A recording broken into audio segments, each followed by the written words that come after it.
Taide merkitsee mulle vapautta monellakin eri tavalla. Kun mä asetun mun temppeliin maalauspöydän ääreen, tarkoittaa se sitä, että mä olen muutaman tunnin ajan vapaa luomaan ihan mitä mä vaan haluan. Se on ihana tunne.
Mä rakastan taidetta. Taide on mulle tapa elää mun näköistä elämää. Mä olen aina ollut tosi huono mahtumaan mihinkään ennalta määriteltyihin muotteihin. Oon kyllä yrittänyt kovastikin moniin pyrkiä, mutta onneksi en ole koskaan sopinut. Ja sitten tää mun sydän on vähän sellainen, että se leimahtaa kiukkuisesti, kun se huomaa olevansa liian tukalalle ahdettu. Ja silloin on aina aika jälleen taas vapauttaa itsensä. Taiteilijana mä tunnen olevani tosi vapaa ilmaisemaan itseäni ja sitä, miten mä asiat näen ja koen. Näitä monenlaisia vapauden teemoja, eli vapautta koko spektrissään, mä toivoisin ihan kaikille, että jokainen saisi olla ja jokainen rohkenisi olla just sellainen kuin on, ihan kaikkinensa. Mä oon valinnut nähdä taian kaikkialla. Se on myös päätös, jonka mä teen ihan joka päivä uudestaan, mutta luottaminen siihen valintaan ei ole koskaan pettänyt mua. Paljolti siinä on kysymys huomaamisesta ja pysähtymisestä, sen muistamisesta, että kaikki on jumalallista.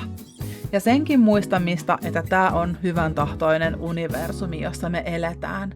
Koko ajan se haluaa tarjoilla mulle hyvää ja vieläkin parempaa.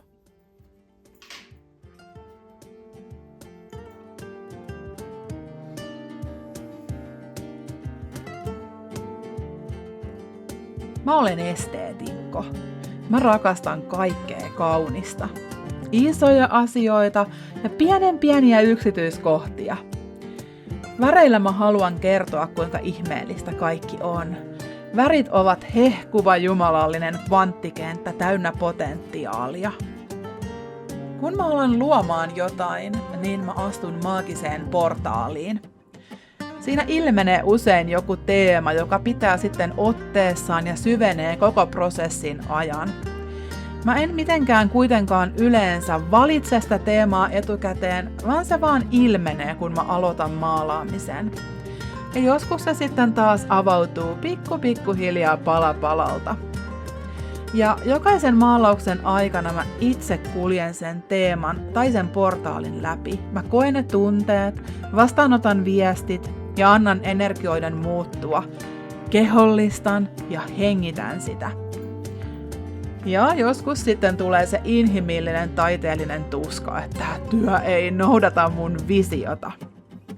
Mutta silloin siinä on aina joku twisti tuloillaan ja yhtäkkiä lopulta ne palaset loksahtaa kaikki paikoilleen. Ja sitten se työ ilmoittaa, että se on valmis. Ei vaan yhtäkkiä ole enää mitään lisättävää.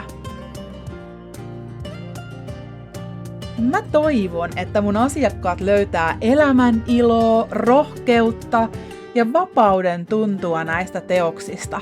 Ehkä sisäistä viisauttakin.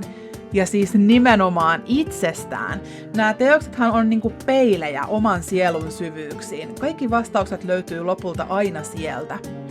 Mutta taide, visuaalisuus ja viestit toimivat johdattelijoina sinne pyhimpään. Me ihmisethän ollaan osa ekosysteemiä ja osa yhteisöä, ja me autetaan toinen toisiamme omilla lahjoillamme. Vaikka mä maalaan tavallaan aina omista lähtökohdistani käsin ja elän omaa luovuuttani todeksi, niin kyllä mä koen tosi vahvasti olevani palveluammatissa. Ajattelen usein niitä naisia, jotka saattavat juuri tämänkin teoksen hankkia itselleen, ja mitä hän voisi tuntea sitä katsoessaan. Ja siis mun mielikuvissa nämä naiset on aina ihan mielettömän upeita, voimallisia, kukin omalla tavallaan. Ja just siksi musta tuntuu suurelta etuoikeudelta saada maalata heille.